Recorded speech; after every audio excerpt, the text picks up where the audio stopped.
มาหาหน่อไม้ทุกคนห้อนแห้งเหือแต่ถือหมวกมาใส่กับจนไม่ได้ใส่หมวกเหือเปียกวัดหัวหมดทางยุงก็โคตรลายเลย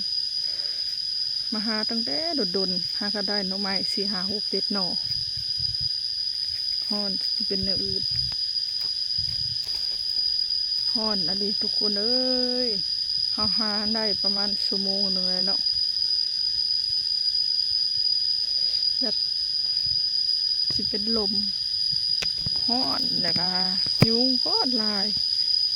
คือหน้ามากินอยู่แต่ว่าเอาจับโทรศัพท์แบบสิดุดเมือคือหน้ามากินอยู่แต่ว่าเมื่อยห้อน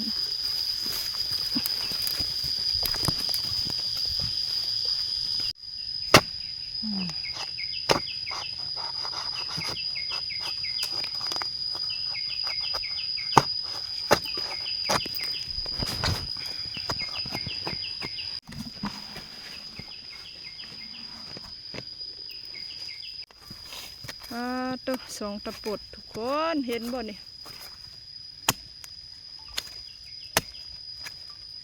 กล้องก็บ่อยากดี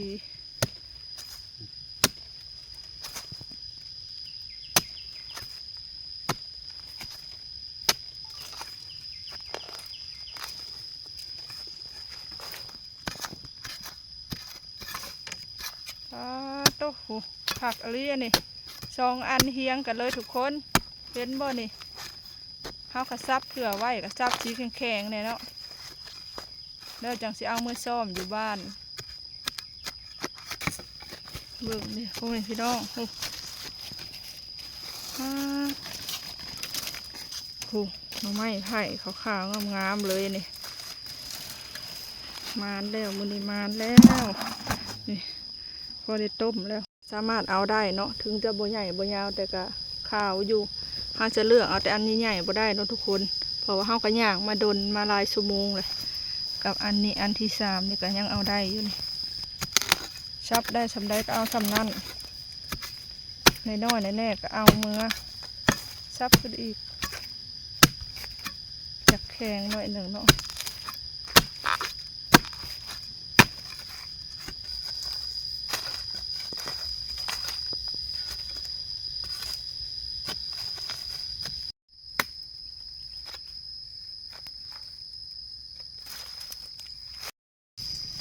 หน้าดำหน้าแดงเบิด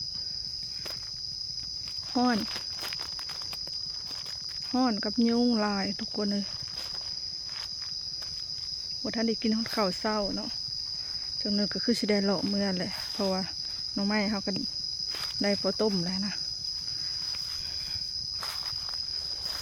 เลาะเมื่อก่อนทุกคนวันนี้ห้อนแห้งเลยแดดห้อน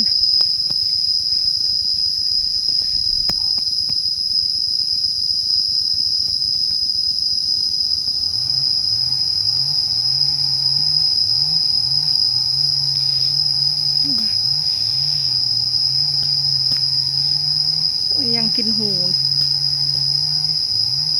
โอ้ยยังเด้ไตหูนี่เนาะหอดบ้านเดี๋ยวเด้อพ่อแม่พี่น้องเฮากะหาไม่ได้ดนเนาะ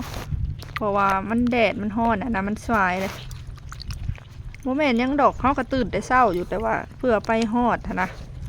มันกะไก่เติบมันกะแบบห้อนไวแดดไวสายไวยามก็ถือว่าได้พอต้มอยู่ได้ทุกคนอันนี้ขวดกะสิล่างเดี๋ยวไปต้มเนาะดังไพ่ไว้อยู่ตอนนี้ก็ได้ไปต้มหน่อไม้ก่อนเด้อทุกคนบัดนี้นะกินกับแจ่วมักพริกโอ้ยกินกับแจ่วกะปิเนาะเมื่อวานนี่เอาวัน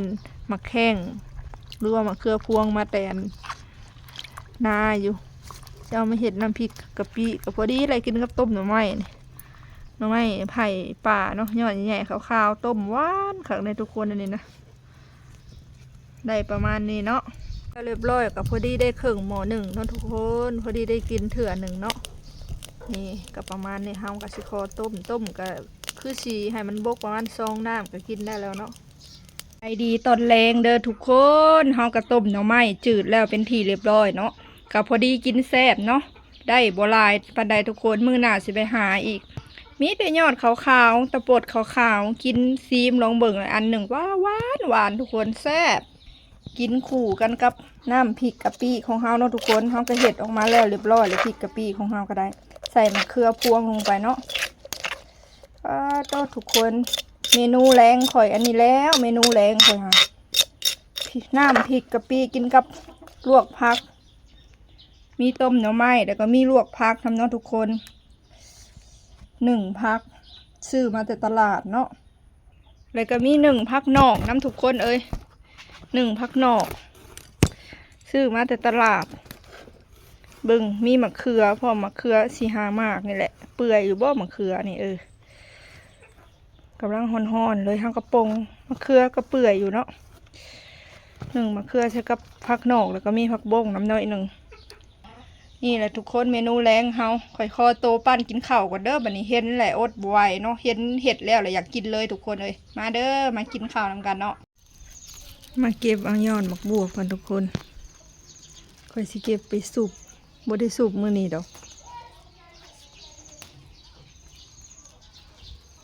นี่ได้ยอดน้อยๆยอดมันบ่ใหญ่บ่หมกสงสัยมันถี่กันโพดยอดมันเลยบ่ใหญ่เนาะทุกคนสิเก็บไปอันสุบกินหั่นนะสิใส่ผักแนวอื่นนํแต่ว่าผักแนวอื่นยังบ่มียังบ่ได้ไปซื้อเขาต้องออกตลาดไปหาซื้อผักแนวอื่นมาปนกันอันนี้เก็บไปไว้เดี๋ยวคนสิเก็บเอาเบิด